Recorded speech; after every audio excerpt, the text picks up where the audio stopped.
வணக்கம். திசைகளின் 5 மணி செய்திகள். 2026 பட்ஜெட்டின் கீழ் வீட்டுடைமை பிரச்சாரத்தை அமைச்சு தொடரும். 2026 ஆண்டு பட்ஜெட்டின் கீழ் வீட்டுடைமை மீதான பிரச்சாரத்தை வீடமைப்பு ஊராட்சித்துறை அமைச்சு தொடரும் என்று அறிவிக்கப்பட்டுள்ளது.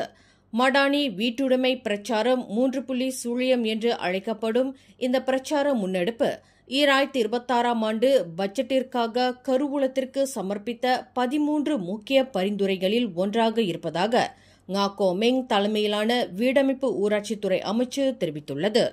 ஒவ்வொருவரும் சொந்த வீட்டுடைமை கொண்டிருப்பதை ஊக்குவிக்கும் நோக்கில் முதல் முறையாக வீடு வாங்குபவர்களுக்கு வழங்கப்படும் வரி மற்றும் வரி விலக்களிப்பு சலுகைகளின் தொகுப்பை இந்த பிரச்சாரம் கொண்டிருக்கிறது என்று அந்த அமைச்சு தெரிவித்துள்ளது. இது சொத்துடைமை வாயிலாக நாட்டின் பொருளாதாரத்தை உயர்த்துவதை நோக்கமாக கொண்டுள்ளது. இதில் சொத்துடைமை ஒரு முக்கிய தூணாக பார்க்கப்படுகிறது என்று அது குறிப்பிட்டுள்ளது. இந்த பிரச்சாரம் கடந்த 2019 அறிமுகப்படுத்தப்பட்டது. கடன் ஒப்பந்தங்களுக்கு முத்திரை வரி தள்ளுபடி செய்ய இது வகை செய்கிறது. அத்துடன் பரிமாற்ற சாதனமாக குறைந்தபட்சம் 10 விழுக்காடு தள்ளுபடி மற்றும் பல்வேறு இலவசங்களையும் வழங்குகிறது என்று வீடமைப்பு ஊராட்சித்துறை அமைச்சு தெரிவித்துள்ளது.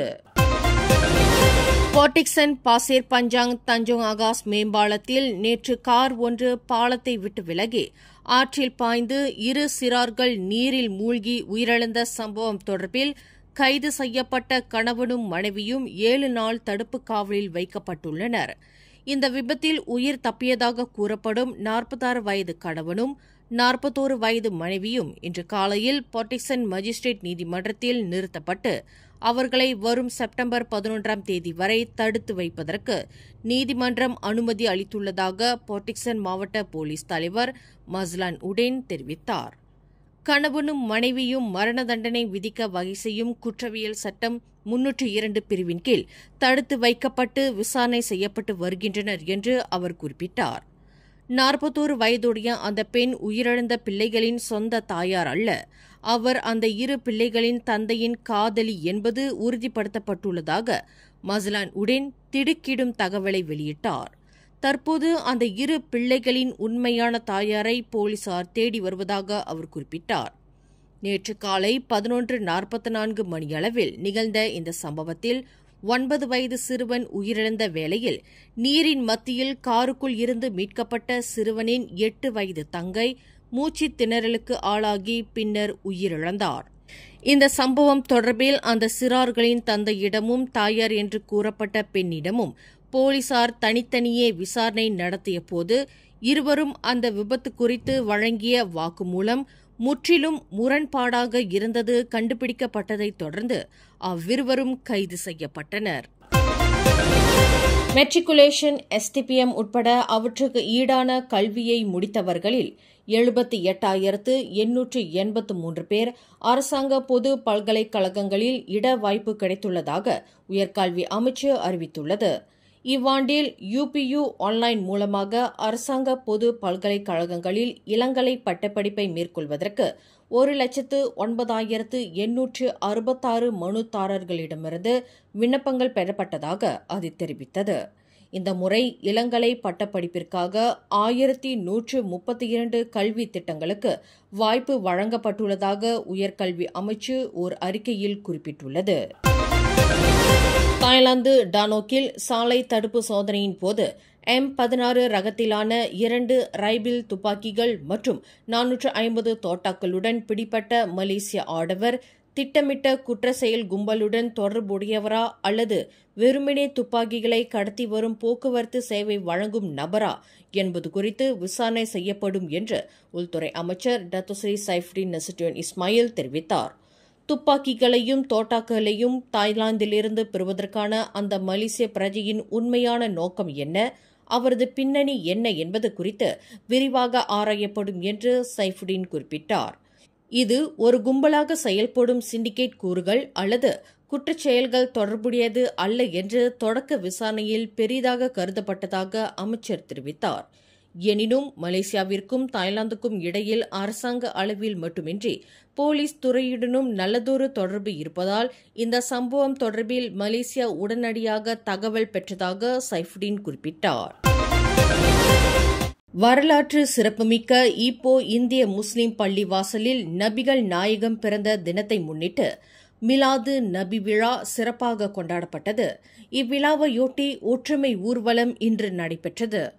நபிகள் நாயகம் பிறந்த தினத்தையொட்டி நபி பிறந்த இந்த ரபியுல் அவ்வால் மாதம் பிறை 1 13 வரையிலும் ஒவ்வொரு நாளும் இரவு நபிகள் நாயகம் அவர்களுடைய வரலாற்று சிறப்புகளை இப்பள்ளி வாசலில் தொடராக பேசப்பட்டது. அதன் இறுதியாக இன்று வெள்ளிக்கிழமை காலை 9 மணிக்கு சிறப்பு ஊர்வலம் நடைபெற்றது. இதில் பேரா மாநிலத்தின் பல பகுதிகளில் இருந்து இஸ்லாமிய மக்கள் கலந்து கொண்டனர்.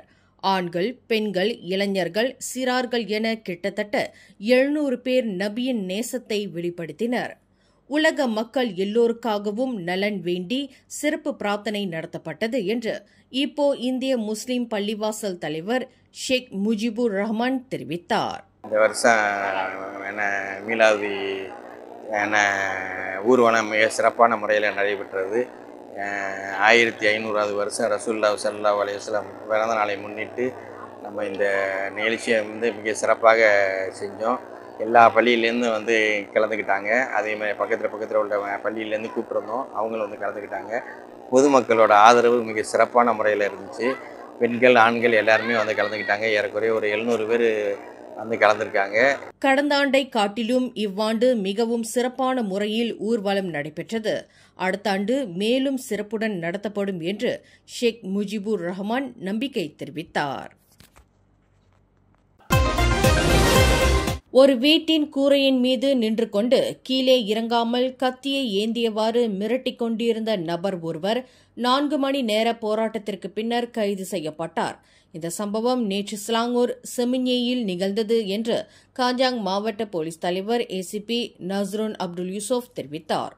இரவு 8:50 மணியளவில் பொது மக்களிடமிருந்து போலீசார் அவசர அழைப்பை பெற்றதாக அவர் குறிப்பிட்டார்.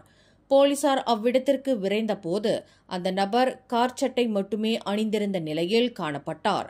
கூரையிலிருந்து கீழே இறங்கும்படி அந்த நபரிடம் போலீசார் சுமார் 4 மணி நேரம் பேச்சு கொடுத்த பின்னர் இறுதியில் கைது செய்யப்பட்டார். அவர் மனநல பாதிப்புடையவராக இருக்கலாம் என்று நம்பப்படுகிறது. தற்போது அவர் காஜாங் மருத்துவமனைக்கு கொண்டு செல்லப்பட்டுள்ளதாக ஏசிபி நஸ்ரோன் குறிப்பிட்டார். ஜொஹூர் மாநிலத்தில் கடந்த செப்டம்பர் 3 தொடங்கி இஸ்காண்டர் புத்ரி மற்றும் கூலாய் ஆகிய பகுதிகளில் மாநில குடிநுழைவுத்துறை மேற்கொண்ட சோதனை நடவடிக்கையில் 96 சட்டவிரோத குடியேறிகள் கைது செய்யப்பட்டனர். இந்த சோதனை மலேசிய எல்லை கட்டுப்பாடு மற்றும் பாதுகாப்பு ஏஜென்சியின் ஒத்துழைப்புடன் குடிநுழைவுத்துறையின் அமலாக்கப் பிரிவு மேற்கொண்டதாக மாநில இயக்குநர் முகமது ருஸ்டி முகமது டருஸ் தெரிவித்தார். வேலை பெர்மிட்டின்றி சட்டவிரோத குடியேறிகள் அதிகமாக வேலை செய்து வருவதாக கிடைக்கப்பட்ட உளவு தகவலின் அடிப்படையில் இந்த சோதனை மேற்கொள்ளப்பட்டதாக அவர் குறிப்பிட்டார். இந்த நடவடிக்கையில் 199 அந்நிய நாட்டவர்களிடம் சோதனை நடத்தப்பட்டதாக அவர் தெரிவித்தார். மேலும் செய்திகளை தெரிந்து கொள்ள கீழே இருக்கும் பெல் பட்டனை அழுத்துங்கள். உங்கள் மகிழ்ச்சியை வெளிப்படுத்த லைக் மற்றும் ஷேர் செய்யுங்கள். தொடர்ந்து திசைகளோடு இணைந்திருக்க சப்ஸ்கிரைப் செய்யுங்கள்.